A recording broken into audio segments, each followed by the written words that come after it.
Bien-aimés dans le Seigneur, bienvenue à cette série d'enseignements au sujet du mariage. Je suis le prophète Théophilus et cette série d'enseignements a été préparée pour vous afin que les uns et les autres puissent apprendre mieux par rapport à la parole de Dieu. Qu'est-ce que la parole de Dieu dit au sujet du mariage? Qu'est-ce que le mariage? Est-ce que le mariage est bien pour la vie d'un homme ou d'une femme? Est-ce que le mariage est obligatoire? Quels sont les avantages et les inconvénients? Quelles sont les difficultés éprouvées par des mariés? Pendant 3 enseignements, c'est-à-dire 3 jours différents, nous allons discuter à la lumière de la Bible et pendant ce temps, Dieu qui lit les cœurs et Dieu qui ouvre l'intelligence va renouveler notre intelligence afin que nous puissions apprendre mieux sur le mariage. Je vais appuyer cet enseignement dans le livre de la Genèse au chapitre 2, versets 18 à 24. On va le décortiquer verset par verset. On ne pourra pas tout dire, mais on va chercher à dire ce que l'Esprit Saint nous aura inspiré. On va aller verset par verset. Chapitre Genèse 2, chapitre 2, verset 18. On commence au verset 18, ça ira jusqu'au verset 24. Verset 18 donc, je lis au nom du Seigneur. L'Éternel Dieu dit, il n'est pas bon que l'homme soit seul. Je lui ferai une aide semblable à lui. Amen. Voilà le verset 18. Nous voyons ici dans ce verset 18 que c'est Dieu même qui a décidé de donner une aide à l'homme.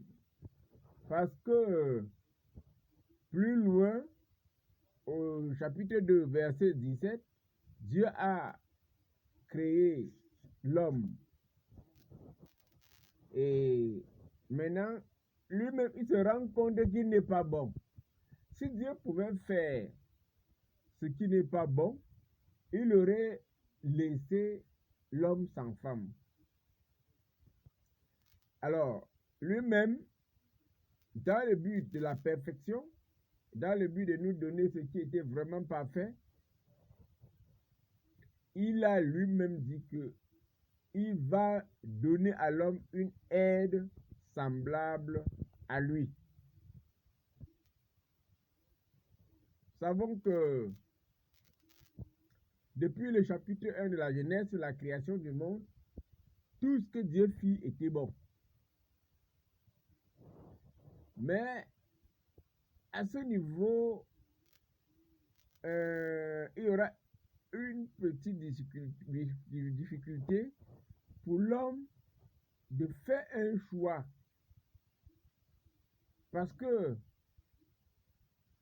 plus loin, dans les versets suivants, nous allons voir que Dieu a trouvé ce qui est bon pour l'homme, avoir une femme, mais Dieu n'a pas choisi une femme pour lui. Dieu lui a laissé le libre choix de décider. Quand bien même il va refuser certains choix, Dieu va continuer au point de lui donner ce qu'il va accepter. Donc, si le mariage pour toi ou pour moi ou pour quelqu'un d'autre lui cause un problème, ce n'est pas la faute de Dieu. C'est la propre faute de l'homme. Parce que l'homme est responsable de ton choix. Personne n'a rien imposé à l'homme. Le choix d'une femme à épouser doit être libre. On ne peut pas imposer à quelqu'un une femme parce que c'est la personne qui s'en va assumer. Comme plus loin là-devant, Adam va assumer. Bien-aimés dans le Seigneur, je voudrais que les uns et les autres comprennent que Dieu, pour montrer son amour envers l'homme, a voulu lui donner ce qui était le plus parfait possible. Et il n'a même pas voulu le laisser seul. La solitude. Quand tu vis seul, tu peux manquer certaines choses. Comme par exemple, quand tu as une femme, tu tombes malade, c'est là où tu comprends l'importance. Elle va t'aider à te soigner, elle peut t'aider à faire à manger. Quand elle est tombée malade, tu vas l'aider. C'est comme ça que nous vivons. Malgré le fait que souvent ça tourne à la fatalité, à un moment, ce qui a bien commencé, ça devient amer à cause de la mauvaise gestion. Parce que dans le mariage, nous nous écartons de la parole de Dieu. Là, ce que nous pouvons déjà retenir est que il était bon pour l'homme d'avoir une femme. Ça, c'était évident. Et maintenant, la gestion de cette femme ne dépendait plus de Dieu, ça dépendait de l'homme. Si Dieu t'a donné une femme et que tu es à couteau tiré avec elle, ou que tu as plein de difficultés avec elle, c'est ton problème parce que c'est toi qui la gères mal. D'ailleurs, quand Dieu reviendra, c'est à toi qu'il demandera compte. Il ne demandera pas compte à la femme. Dans Genèse 3, vous allez voir plus loin que avec le péché, quand Dieu vient, il appelle seulement l'homme.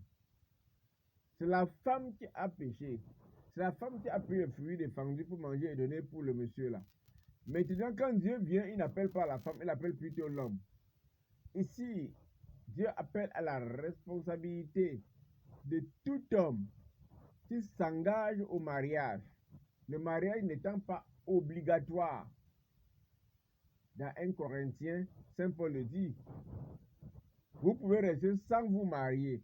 Mais si vous voulez vous marier, sachez qu'il y a des épreuves. Vous serez libre de votre choix et vous allez sauf qu'à assumer ce qui va arriver. Lorsque vous prenez une femme, à un moment, elle vous dépasse. Comme on dit souvent communément dans notre langage, c'est toi le problème. Soit tu as fait un mauvais choix, c'est-à-dire tu as fait un choix sans t'inspirer de Dieu, soit tu as fait un bon choix avec l'inspiration de Dieu et tu as évolué sans être en compagnie, précédé par Dieu ou par la parole de Dieu, soit tu as été négligent et ce qui est arrivé est arrivé. Bien-aimé dans le Seigneur.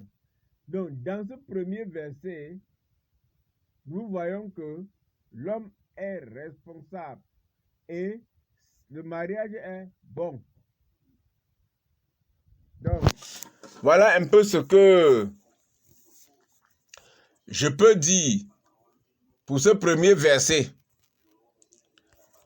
Peut-être les uns et les autres auront des questions. Ils pourront nous poser. Vous avez nos contacts. C'est WhatsApp, c'est 696 16 33 73. Je ne suis pas un spécialiste du mariage, mais à la lumière de la parole de Dieu, je peux aussi donner mon inspiration. Bien-aimés dans le Seigneur, nous allons maintenant passer au prochain voice qui sera consacré au verset 19. Et je le lis. L'Éternel Dieu forma de la terre tous les animaux des champs et tous les oiseaux du ciel, et il les fit venir vers l'homme pour voir comment il les appellerait. Et afin que tout être vivant portait le nom que l'homme lui donnerait. Donc, au verset 19, la liberté de l'homme continue. C'est l'homme qui donne tous les noms des animaux. Je vois Dieu venir. Il veut même que c'est l'homme qui donnera le nom de la femme. Mais il commande d'abord pour les animaux pour lui laisser libre champ. Et dans le prochain texte audio que nous allons écouter, nous allons décortiquer ce verset 19 pour voir pourquoi Dieu a